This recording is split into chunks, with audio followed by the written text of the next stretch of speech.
I think when you look at Michael Porter, he's the guy that most misses assignments defensively and most misses reads offensively. It's just who he is. Some guys think the game quickly. He thinks it a little bit slowly. Zach Lavine has never been great at that, but maybe you get him into Denver's system. You see the success Westbrook has had because guys that can get into the paint, Jokic opens up the paint, so that's a good partnership. Maybe Zach Lavine would provide that.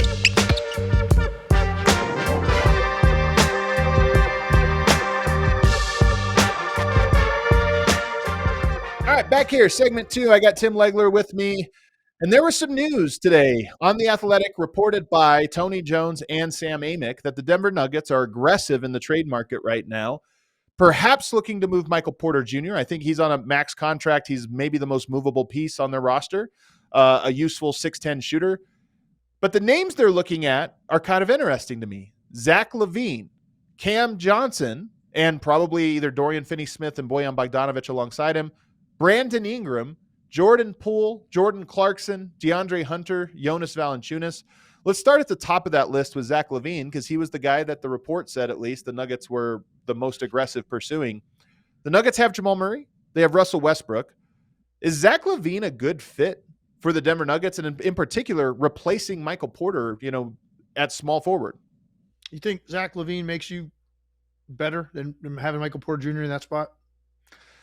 I don't think so. I think you're about the same. It helps your offense is there. Maybe it gives you another driver. There's some reasons to think maybe it makes your offense better, but guess what? Offense is not a problem with Denver. That's exactly right. And Zach Lavine is not, he's not a big factor defensively. He's not going to rebound the ball at the level Michael Porter Jr. has. And Michael Porter Jr., his rebounding was a weakness in his career early on. He was, he wasn't physically, his frame and just his mentality wasn't ready. And he got picked on. Defensively, he got picked on by getting thrown around on the glass. He's gotten to the point where Michael Porter Jr. has had some big rebounding games in big spots, and he's gotten some tough rebounds in traffic when you have to have it. He is legitimately 6'10". So, and he's got a, shooting stroke that's right there with Lavine. These are two of the best, shooting strokes in the league. Both of those guys can really fill it up. I don't know that Zach Lavine makes you significantly better. He's also, what's Zach Lavine's track record in big moments in big postseason games? Doesn't really have one. Michael Porter Jr. has been through that. He has, and he's played well in big spots for them in the postseason. So I just don't know that to me is anything where I go, oh man, yes, that's absolutely a vertical move. That feels very much like a lateral move or a slight step back. If I play devil's advocate, because I think I agree with you, that Michael Porter provides some things to them that are hard to replace. Zach Lavine, Denver does need ball handlers. They don't have a lot of guys that can create their own shot or can just handle the ball. And we saw last year when Minnesota really put the pressure on Jamal Murray, you needed a release valve and Denver didn't have one. So Zach Lavine would give you a secondary guy that could bring the ball up the court, run pick and roll, create his own shot, run the bench, all of these different things. That would be a value add. I think when you look at Michael Porter, he's the guy that most misses assignments defensively and most misses reads offensively. It's just who he is. Some guys think the game quickly. He thinks it a little bit slowly. Zach Lavine has never been great at that, but maybe you get him into Denver's system. You see the success Westbrook has had because guys that can get into the paint, Jokic opens up the paint, so that's a good partnership. Maybe Zach Lavine would provide that. So while I agree with you that defensively, I just don't get what Denver's doing. They need help defensively. You're not bringing in a defensive player there. But offensively, you could say the ball handling and ability to get into the paint would be something Denver could really use. Yeah, I guess that's a fair point. He's certainly going to be a little bit better with the basketball and coming off a ball screen or isolating on a guy and being able to get to a better spot. Yeah, I guess you're right. He's better than Michael Porter Jr. in that regard, but to my point I made earlier, I wasn't sure exactly what Zach Lavine's playoff track record is, and now I do. I just looked it up. Do you know how many games Zach Lavine's played in the playoffs in his career? 4. Quick series. 4. So, and he shot, he averaged 19 points a game, shot 42% in that series.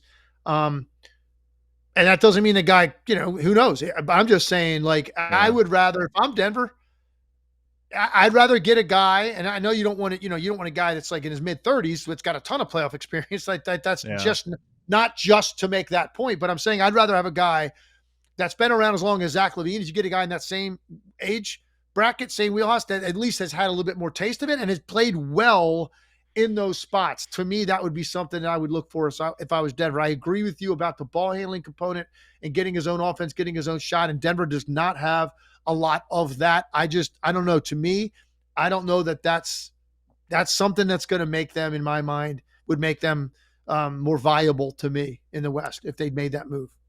All right, well, let's go to Brandon Ingram because him and Michael Porter are at least comparable. Long, skinny, shooters, but they definitely have different mentalities and different, personalities. I'm not a Brandon Ingram guy. You know this. So to me, this would put me in hell. But he is really talented. And is there any chance that, in the Michael Porter role, he could thrive in Denver? I don't know, man. There's just no trust factor for me with Brandon Ingram.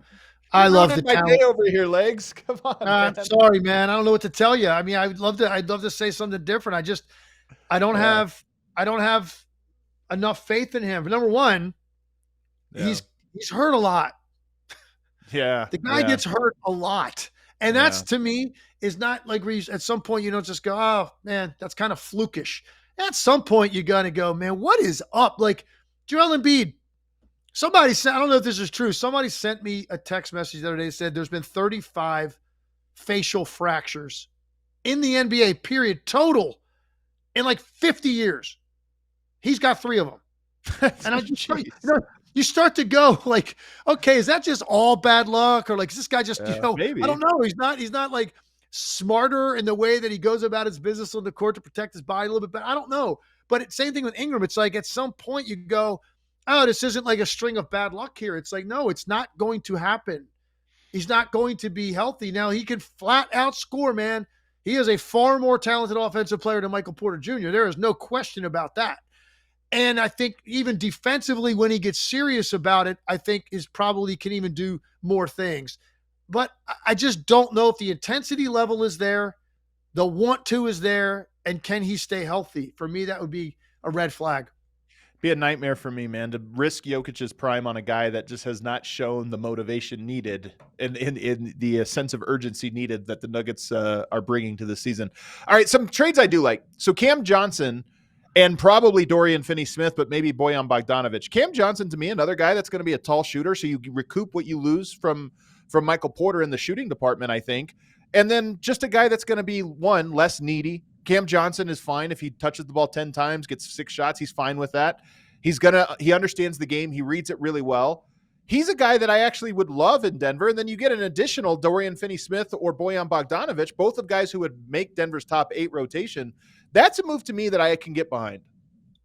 I think Cam Johnson is a good player. I like him. He doesn't fall into the category the first 2 guys you mentioned who I had some question marks about. I don't really have any question marks about him. I think there's a limitation on his ceiling, but so does Michael Porter Jr., right? They both have limitations on their ceiling.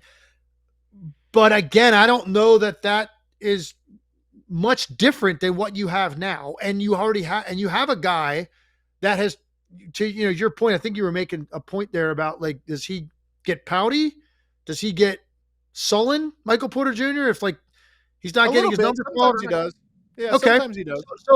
So I don't think to me, when I've watched him, it's been something that like jumped out to me where I thought, man, this guy's got an attitude problem or something like that. So, but I agree if it can be there, but he at least knows exactly how he has to play off of Jokic.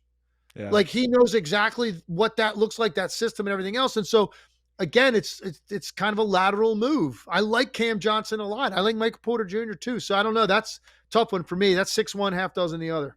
I think you might be right.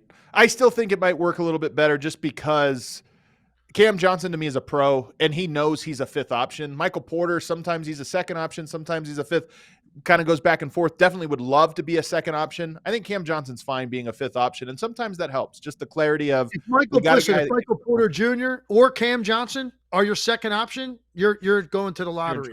You're in trouble. The last ones for you, Jordan Poole, Jordan Clarkson, they're kind of a similar mold. That would be a 6th man type guy. You're getting now a guy who can get his shots up. Denver has always struggled when Jokic is not on the court.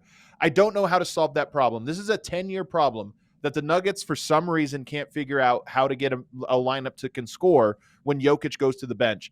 Maybe the answer is just get a guy who's good at buckets. You don't have a system when Jokic's at the bench. Forget it. Don't try to run one. You just got a couple guys that can get their own shot, and you live and die with that. Do you buy any rationale to one of those 2 guys, Jordan Poole or Jordan Clarkson?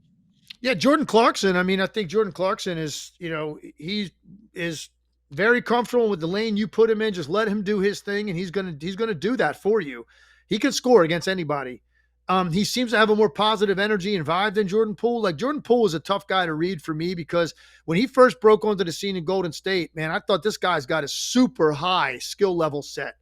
And obviously it all fell apart there for a lot of reasons, some of which were directly attributed to Draymond Green. But like at the same time, that situation doesn't arise out of nowhere. Okay. So, and there's a reason Jordan Poole was then shipped. And he goes to a team in Washington, and you look at the Wizards and what Jordan Poole has been or done since he got there. Now, I don't know if he just needs to be back playing relevant games again and will kind of appreciate his skill level, or, you know what I mean? It's a chicken or the egg question. Like, I don't know, man. Like, what is this guy's DNA? What's his makeup? And we might not know that until he gets to another spot where he's playing meaningful games in a team that has expectations of winning. The talent is there. There's no doubt in my mind. Is his mind dialed in on the right things every night? I don't know, man. He's a very hard guy for me to read. I was hoping you'd be more into the Cam Johnson one, just because that's the only one of these deals that doesn't make me like cringe. So maybe the Nuggets hunting for a move, but none of these. I'll say this: of all of the ones you just mentioned, I would put Cam Johnson first. I'd put Zach Lavine a very close second. And the rest of those guys, I didn't love. Yeah. Is there anybody else out there that you didn't mention that's so DeAndre Hunter is a name that was listed. He's having a really good stretch right now. He would be an interesting one, but I don't think you trade Michael Porter for DeAndre Hunter. If you got like Bogdanović and Hunter, maybe it would work, but Hunter was the only name listed. Yeah, I like DeAndre Hunter a lot. I mean, you're certainly gonna get a big time defender. A little bit streaky with his scoring and his shooting. So it's a little bit of a trade-off, but there's no doubt you're going to get a much more like a physical, longer, defensive-minded wing. Not longer, but a defensive-minded wing with length that would help them on that end of the floor. He's an interesting one to me, and he's got super high character. You might be able to get Larry Nance Jr. with him, which Denver needs a backup center, big. He might be a guy that can pull something like that off. I would strongly consider that, and also I like the age of DeAndre Hunter. That's you're getting a guy that's right there, the right age that you're looking for. That'd be an interesting one. So some of these guys, maybe that's the problem. You didn't pair a second teammate to come to Denver. It would have maybe made those deals more interesting to me. But if we're talking straight up in those situations, just looking at getting rid of MPJ and replacing him with one of those guys, that's maybe why I didn't love it. If you throw a second piece that is a rotational player for them into the mix, that changes everything. And is Michael Porter Jr. going to command that? Yeah. Maybe in Atlanta, maybe to play with his old pal, Trae Young. I don't know.